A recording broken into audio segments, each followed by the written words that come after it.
यस्त्यक्त्वा रूपमाद्यं प्रभवति जगतः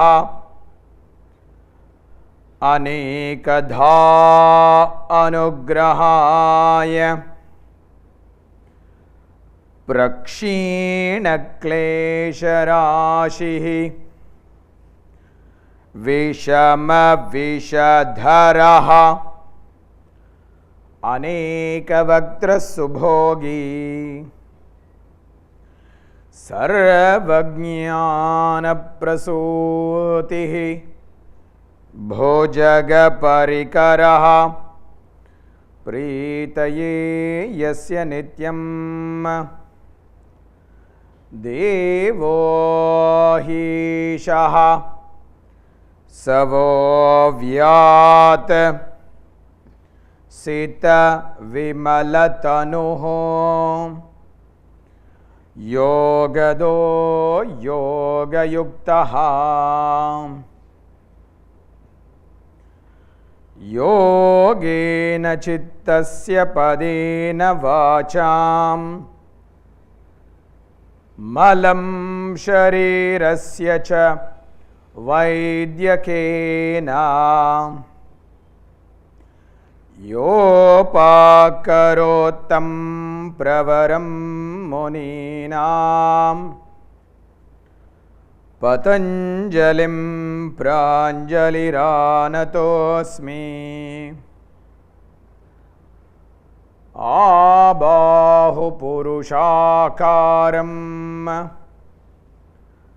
शङ्खचक्रासिधारिणम् सहस्रशिरसं श्वेतं प्रणमामि पतञ्जलिं श्रीमते अनन्ताय नागराजाय नमो नमः। पातञ्जलमहाभाष्य चरक प्रतिसंस्कृतैः मनोवाक्कायदोषाणां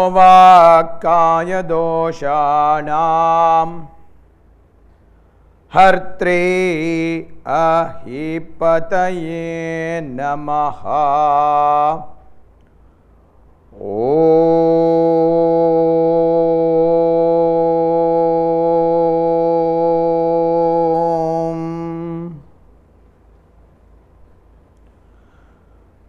So we are in the sutra Vyadhi Sthana Samshaya Pramada Alasya Avirati Bhranti Darshana Alabdha Bhumikatva Anavasthitatvani Chitta Vikshepaha Te Antarayaha. So in this sutra, Patanjali is talking to us what are the obstacles that we can have when we are in the path of life. And the last time we began with a few of them, especially Vyadhi and Sthana, we talked about in quite detail. We have to do the remaining ones. Vyadhi, Sthana, Samshaya. The third obstacle that Patanjali is presenting is what is called doubt. Samshayam means a doubt, which means lack of clarity or lack of clarity in our decision making. Should we do this or should we do that? Should we live in this country? Should we live in that country? Should we be with this person or should we be with that person? Should we follow this philosophy? Should we follow that philosophy? Should we go to this teacher? Should we not go to this teacher? So at different levels of our life, at different layers of our life, we have confusion. We are not able to make a clear decision that this is what I want to do and stick with that process. Patanjali calls this an obstacle because with this we don't necessarily reach our goal. There is a story about this that a young boy went to a teacher and said, "Sir, the people in the village sent me here. They said that there is not so much water in the village. So can you help us tell where we should dig so that we can find some water? So the teacher says, well, take this donkey, and wherever the donkey sniffs the earth, you dig there, you continue to dig there, you will find water. I don't know if actually this will work, but this is the story in our tradition. And so this boy takes the donkey, and the donkey starts sniffing at one place. The boy starts digging a little bit. He digs 1 feet, and then he realizes there is no water. So he thinks, oh, the donkey must be wrong. So he goes to another place, starts digging there, 1 more feet, nothing happens. Then he goes, starts digging another place, no water happens. So eventually he comes back to the teacher and says, sir, there is no water where in that village. The teacher said, did you do what I said? He said, yes sir, I did. The teacher says, let me come and look what you did. So the teacher comes and looks, and then he sees so many different holes, all about 1 feet deep. The teacher said, what did you do? Well, the student said, sir, I don't know, the donkey was sniffing here. I started digging 1 feet, I couldn't find any water. So I thought maybe there's another place because the donkey was also sniffing there. So I started digging there. And then the donkey also started sniffing another place. So I started digging there, but nowhere there was water. The teacher said, you stupid fellow, had you stayed with one of the places the donkey was sniffing and dug all these 10 feet, you maybe have found water, but you were not clear. This is what samshaya does. It's an obstacle because of these doubts, whether we should do this, whether we should do that, should do this, should do that, we are not able to move forward. We keep questioning. We keep getting confused. So that's why it is very important, because in the yoga field we are saying not to have doubt, but rather to have a conviction and go deep in something. In certain texts, actually we are told that confusion is the opposite of Shraddha, faith. When there is Shraddha, this is what drives us towards the goal. When there is conviction, it drives us towards the goal.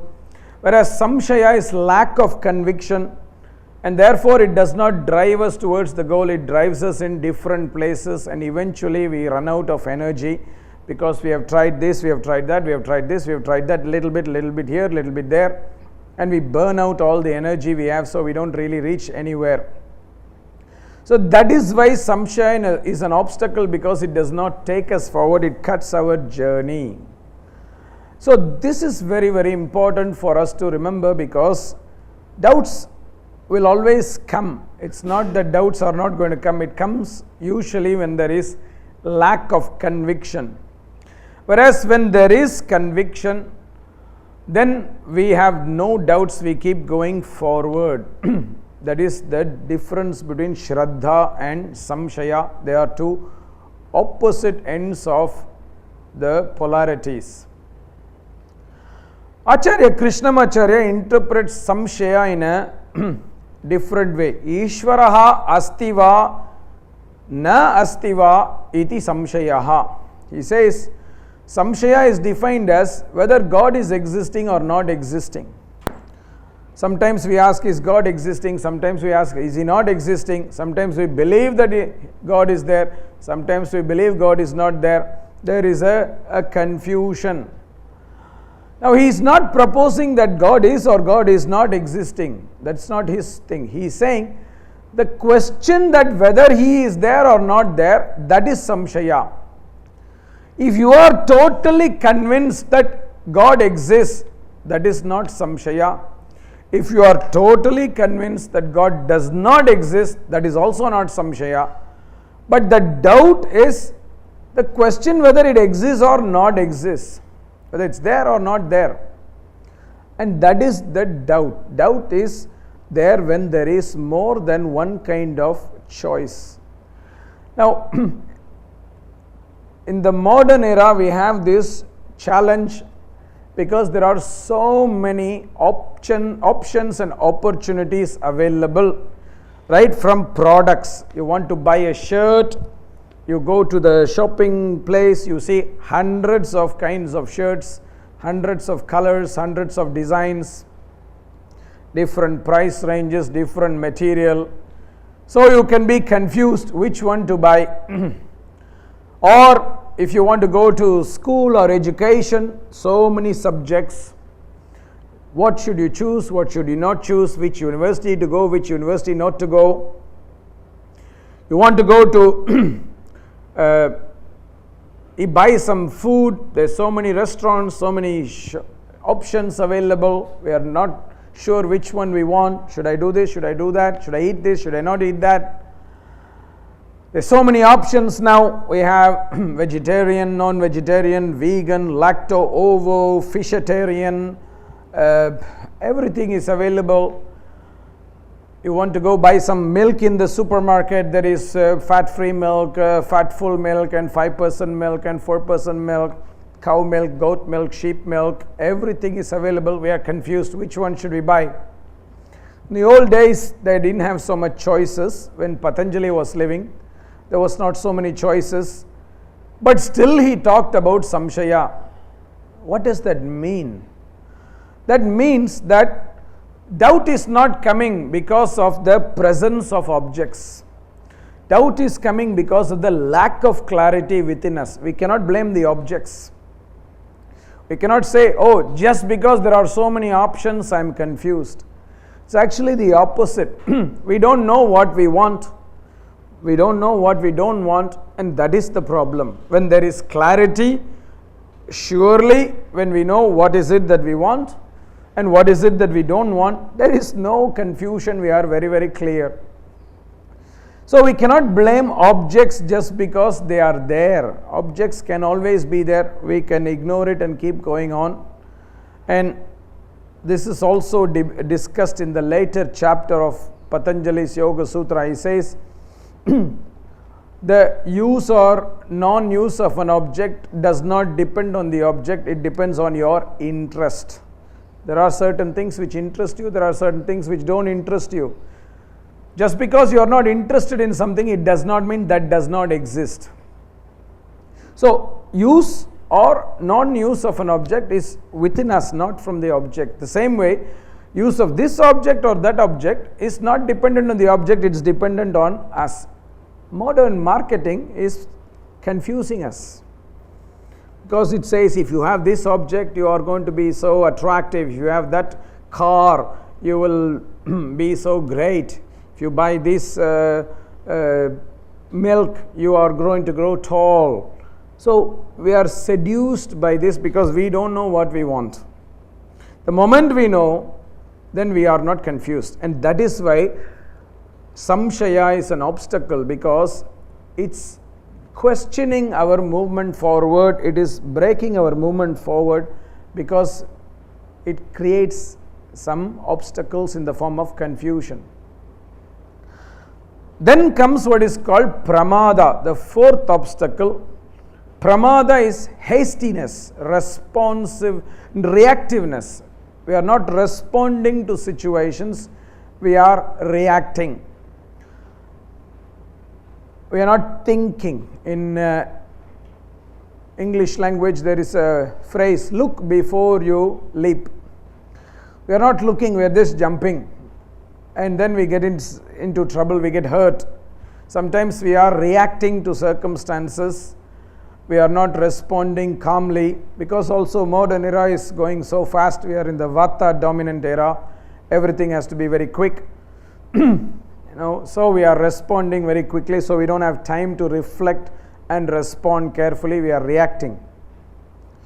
Now that can be a problem because reactions creates mistakes. Reactions creates mistakes, and reactions come based on outer influences, not inner influences. That's the difference between reaction and response. When we react, we are reacting to a situation outside of us, whereas when you are responding, we are responding from a place deep within us. That means we are connecting to what is within us and then responding. So that's why pramada is an obstacle because reaction is not always appropriate reaction. It's a sensual response, response, rather than a response that is coming from our intuition, our heart, our place of clarity. Then comes the next obstacle called alasya. Very amazing one. Alasya means laziness. Lasya, heaviness. We are lazy. That's it. Simple. We always make one commitment. Oh, tomorrow I will start my yoga practice. Tomorrow I will go jogging every day. Tomorrow I will start studying sutras. Tomorrow I will be disciplined. But then when you wake up tomorrow, you remember you have said tomorrow. So it's tomorrow, not today. So we don't take the effort to actually get up and do that. We are lazy. I think the modern comfortable lifestyle is partially to blame for that. We have these nice comfortable beds which we are lying in, and we don't even want to get up because we have this comfortable bed, we have this comfortable comforter. It's even called comforter. And then there is this nice air conditioned bedroom that we live in. So we want to wake up, the alarm rings and alarm says wake up time, go for jogging. But we say, oh, 5 more minutes, it's so comfortable here. 5 more minutes, and then we don't actually get up, it becomes an hour. In the old days, the yogis were sleeping on the floor. They were sleeping on a normal little mat made of sticks. So it's not very comfortable, actually. So they wanted to get up and actually go out of from that bed, maybe from that position. Some yogis are even known to sleep on the pins. This is the metaphor that is given, mythology. So maybe partially it's to blame with this modern era, but mostly it is to blame with our inner willpower. We are not determined. Laziness is an obstacle because laziness is dominated by what is called tamas, the tamo guna. It's heavy. Now when there is heaviness, we don't move. We don't move forward. And when we don't move forward, we are not reaching our destination. See, you don't move forward, you don't reach the destination. And that is why it's an obstacle, because it's not taking us closer to the destination. It's keeping us far from the destination. There is a distance. So this is what is called alasya, the concept of laziness. And in the modern era, many of us, we are very lazy because of all these changes in lifestyle, changes in diet, changes in so many things. In the old days, people were a little bit more in sync with nature. They were not sleeping in all these comfortable rooms with screens and all that. They would sleep with just a window, but didn't have a screen or anything like that. They slept when it's dark. When the sun came out, the light came in, so they had to wake up. They had no choice. They would get up, they would follow the cycle of nature more or less. But now we are somehow disconnected from that, and therefore this is also making us a bit numb, and numbness is also a tamasic factor, and that's why perhaps we are lazy. But mostly it's because we are not really connected to our source of strength. Strength to get up and strength to go forward. We are lazy to take those steps. This is not only in a physical dimension, it's emotional dimension as well. Like there are many people who live in bad relationships, but they are lazy to move out of that relationship, even though that relationship may not be healthy for them. So they are in a job that is not necessarily interesting for them, they're not exciting for them, but they are lazy to change. So there are many factors of laziness, and all these are included in this thing called alasya. The next which Patanjali talks about is what is called avirati. Modern era, we are also slaves to this. Avirati means excesses. You are in excess. Like an example of this is excess stimulation. We have all this stimulation in the form of television, internet, all these things, they are bombarding us so much with so much information. We have excess information now. Sometimes information is not necessarily the truth. And nowadays we are often, when you look at what is reported in the newspapers, in the media as well, it's not always what is the truth, it is what sells, that is said. So there's excess in this form, excess stimulation. But avirati is not just inclusive of this. Avirati is also excess in other forms. For example, addictions is a form of avirati. When people are addicted to things, they are consuming things which are beyond what is necessary. For example, drug addiction or alcohol addiction or food addictions or sugar addiction, which is very famous now in many countries, especially in India. We have a lot of sweet shops here and there. There is, every street has a sweet shop because we love our sugar and we consume so much sugar in this country, which we don't even think is an addiction. We just think it's nice to eat sugar. But there's so many forms of excesses, excessive lifestyle, excessive consumption of substances, excessive attachment to people, possessions, things like that. So avirati encompasses all of these, where there is an excessive, or to put in a certain way, obsessive behavior as well. This is also an obstacle because sometimes we have to let go of these things to move forward. Maybe what we are attaching ourselves is actually not healthy for us, and that prevents us from moving forward. That prevents us from moving forward. Now, we have to go a long distance. Life is not a sprint, life is a marathon. We have to run a long distance, especially if you have a long life. And when you are going to carry all these excessive things, it's not going to help, because it's going to at some point give you a burnout. It's going to collapse you. Many people who are with alcohol addictions or drug addictions, they collapse in one way or the other.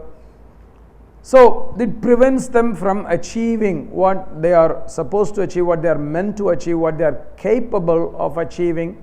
And that is why it's an antaraya. It's sometimes this is also not good. This also happens in attachment, excessive attachment to yoga practices. Some people think that practicing yoga too much is not going to cause harm. So people do yoga practices 2 times a day, 3 times a day, 4 times a day, sometimes 5 times a day, thinking that it is healthy. It may not be healthy. It could actually be damaging as well. Because even yoga practice, especially like things like asana, pranayama, etc., were meant to be part of daily life, not daily life itself. Certain things like yama and niyama perhaps are part of daily life, but doing certain things on the mat has a time factor as well. We have to practice for the right amount of time, at the right amount, at the right time in the day, etc. It doesn't have to be that we have to do it like 5 times a day or 4 hours a day or 5 hours a day, etc. Especially given that we are doing other things also in our daily life, like going for a job and taking care of family and other responsibilities. It's not healthy also. So some people also have excessive attachment even to yoga practices. This can also be spiritual obsessions. People are obsessed with going to temples, people are obsessed with God, and they forget about all the other responsibilities. So anything in excess is also is also toxic. In the Vedic tradition, we have a saying which literally translated means anything in excess is actually like poison. Even good things in excess is a poison. And sometimes we don't realize this. A lot of times I have met some people who say, I only eat organic food. But then sometimes when you see what they are eating, I've seen some people, they go to shops like Whole Foods, which is very big shop in, I think, America for organic products. But then they are buying like a 2 kg bag of chips and they are eating. and you ask, oh, why are you eating this? Oh, it's organic. No, it can be organic, but even organic food in excess can cause problems. The same way yoga can be very sattvic, positive, but if it's done in excess, that also creates a problem. That's why in Hatha Yoga Pradipika, one of the qualities that the author says is actually a problem is niyamagraha, people who are obsessed or attached too much to certain things. And it includes yoga itself, asanas or pranayama itself. Sometimes this can create damage than actually help. Attachment, I.30, is a sign of inner weakness. It's a sign of inner weakness, and people are trying to find strength through attaching themselves to such kind of attachments. That's why it is considered as an obstacle. Then comes what is called Bhranti Darshana. Bhranti Darshana is delusions or illusions. Sometimes people refuse to see the reality. They live in another reality. I've seen a lot of people who don't want to see what is happening, who would like to live in their belief system. Even this morning, I read one quote online from a German philosopher, I forgot his name. It said, you're not allowed to think that all you believe is true. And this is very complicated because belief systems need not always be reality. We can believe that everybody wants to harm us, but that need not be reality. This is a delusion. A lot of people think that there are people who are always trying to harm them. This may not be the truth. It's not reality. Some people are brainwashed and they believe in what they are brainwashed with. This is a delusion. This is Bhranti Darshana. It's seeing the world in a distorted way. That is not correct, because that is also an obstacle, because the foundation of knowledge there on which you are making decisions is false, is Bhranti. And that's why there is an obstacle, because you are not building on a platform of reality, you are building it in a platform of some form of an illusion. This is Bhranti Darshana. It could be positive or negative. Sometimes we are in Bhranti Darshana because as teachers sometimes we are put in a role as if we are perfect, and we can have a Bhranti Darshana, delusion that we are perfect beings, but maybe we are not. It's not even maybe. We are not perfect, but we believe in an illusion that just because we are a yoga teacher or a philosophy teacher, we are perfect and we should be idealistic because we are so great. This could be a Bhranti Darshana as well, because it's not based on reality we have. That's why my father always used to say, you don't have to look for a perfect teacher. You should only look for a teacher who is genuine, who is real. We don't want to deal with reality nowadays. We want to deal with illusions. So that's why we seek for the perfect teacher. We seek the perfect product. Sometimes what we invest in, we believe is perfect, because we are investing so much of money, energy, resources, emotions in that. We want to believe that that's perfect and that's valuable, and sometimes that is not reality, because it's not going to be perfect. That is also another form of Bhranti Darshana. So Bhranti Darshana can express in so many factors. There's a classic example given in the Indian tradition. We say that the crow thinks that its offspring is golden in color. The crow is black in color. Its feathers are black. Its skin is black. Its beak is black, etc. But it believes that its offspring is golden in color. This is a delusion. It's not reality. It's like same way, sometimes we do that. We think our children are perfect.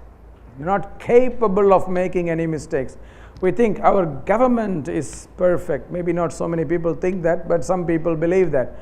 We think that our friends are perfect. We think that our life is perfect. This could be a delusion as well. It could work in one way or the other. Or we could think that everything is imperfect. That could also be delusion. Everything is not working. That could also be an illusion. It may be working in an other way than what you are used to. It doesn't mean that it's not working. So all this is what is called delusion. Like governments are saying everybody should follow one system, which is our system. But then another country wants to follow another system. Now, why one should be right, one should be wrong? We think another way is wrong. This could also be a problem. So Bhranti Darshana can express itself in many different ways. The next obstacle that Patanjali presents is what is called Alabdha Bhumikatva. Very simple. It's called lack of perseverance. You set a goal, you're not able to reach the goal. Why? Because you're not persevering enough. In yoga, they say nothing happens like a chance that you are just reaching your goal. You have to put some sustained effort, sustained momentum is required. That's why in the first chapter earlier we saw Patanjali says, when he talks about the quality of practice, he says that Nairantarya, you must not interrupt the practice because you have to sustain the practice for it to help you reach the goal. Alabdha Bhumikatva is exactly that. We are not able to sustain that effort. We start, we stop. We start, we stop.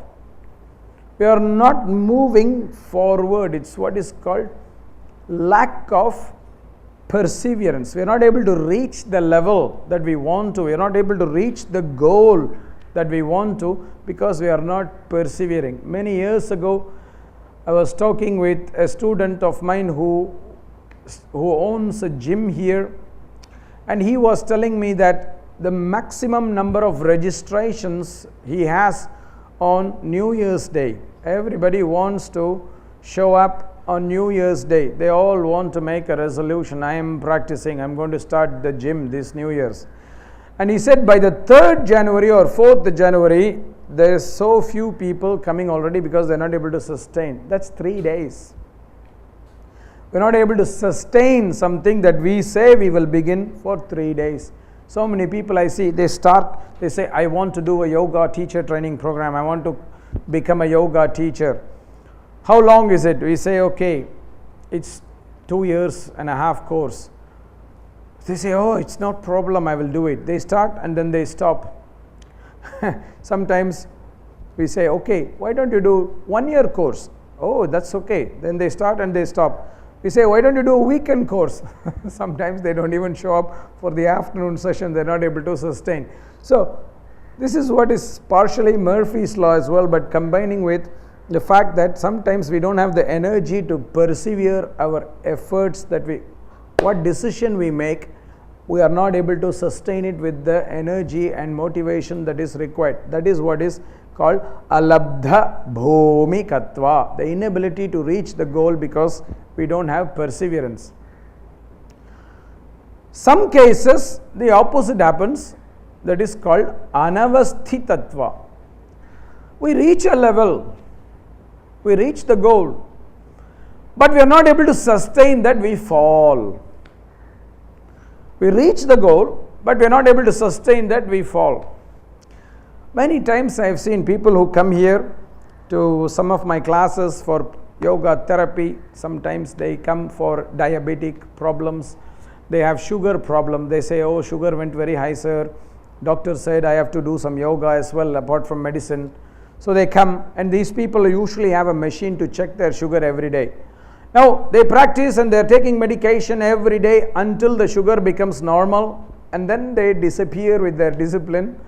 They forget to check the sugar, they forget the practice, they think they are cured, and then they go back to eating sweets. They fall. Once again the sugar level goes up. So this is also what is an obstacle, because you reach and then you fall. And then it becomes even more difficult to go forward because you have fallen further than where you actually started from. So that is what is called as anavasthitatva. You are not able to stay in that avastha, that state that you have actually reached. When you start yoga practices or any other spiritual practice, all these will help you to go forward to a certain degree. But then we are not able to sustain that, we fall. Sometimes we call this regression. We fall. We go back rather than forward. This is another obstacle. So all these together are the 9 obstacles. But what Patanjali presents is a very key message at the end of it. Chitta vikshepaha te antarayaha. These 9 are obstacles for only those with a disturbed mind. Chitta vikshepa means a mind that is weak. For a person whose mind is strong, none of this will be an obstacle. All this they will overcome. They have disease, they will overcome that. They have laziness, they will overcome that, because the mind is stronger, the will is stronger. It will give them the power to go forward. So that's why even the obstacles is not for everybody the same way. 2 people have sickness. They don't respond to that sickness the same way. I've seen in my courses, classes, sometimes people have similar sickness, but one of them shows up, one of them continues, another one does not continue. They don't come, they don't show up. Because for one, the sickness is much more strongly affecting compared to the other. Why? Because for one, the mind is a bit weaker than the other. That is what is the word chitta vikshepa. Vikshepa means a weakness in the mind, disturbance in the mind. So the mind, when it's more stable, more strong, more steady, obstacles don't matter. Obstacles will not seem so great. They will seem as if they are an opportunity. That's a very big difference. That's why Patanjali says, all these 9 obstacles, they will not affect everybody the same way. Depending on the state of mind, each one will show up differently. Each one will show up differently. I've been in different experiences, even when the very tragic 9/11 happened in New York many years ago. I was in New York and I saw how different people were reacting differently at that moment, because the same incident does not affect everybody the same way, because each of us have different capacities of the mind. This is further explained in sutras in the 3rd and 4th chapter as well, particularly in the 4th chapter, where Patanjali says, Vastu samye chitta bhedat tayoho vibhakta pantaha. In front of an object, different minds choose different paths. The same object may look differently for different people, not because of the object, it's because of the mind that is looking at the object. This we will deal with when we come later, but this is what is important to remember at this moment, which is that all the 9 obstacles that Patanjali is presenting are obstacles only for those who have weakness of the mind, what is called chitta vikshepaha. And also we must not forget that Patanjali is saying, when we have Ishvara Pranidhana, the previous section, all these obstacles disappear. Why? Because what is the implication if you combine these 2 points? It means that when there is Ishvara Pranidhana, mind becomes more stronger, and therefore these obstacles don't show up. So that is why in the Vedic tradition, they were always of the opinion that we should have some form of a divine connection or a spiritual connection, so that we can have stability and strength in the mind, so that we can deal with this. And when we say Ishvara Pranidhana, please again remember, in yoga, Ishvara Pranidhana is not necessarily religious, it's a spiritual connection, be it through a religious form or non-religious form.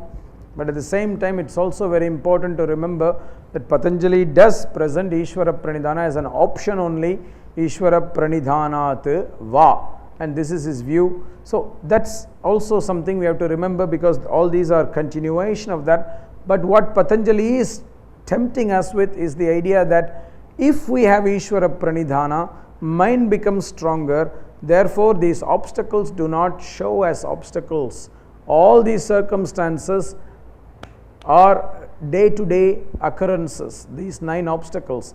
But Patanjali says when Ishvara Pranidhana is there, mind becomes more stronger, therefore these day-to-day obstacles are disappearing. And that is what we have to keep in mind when we are understanding and interpreting these sutras together. So that is the summary of this sutra. Vyadhi, Sthana, Samshaya, Pramada, Alasya, Avirati, Bhranti Darshana, Alabdha Bhumikatva, Anavasthitattvani, Chitta Vikshepaha, Te Antarayaha.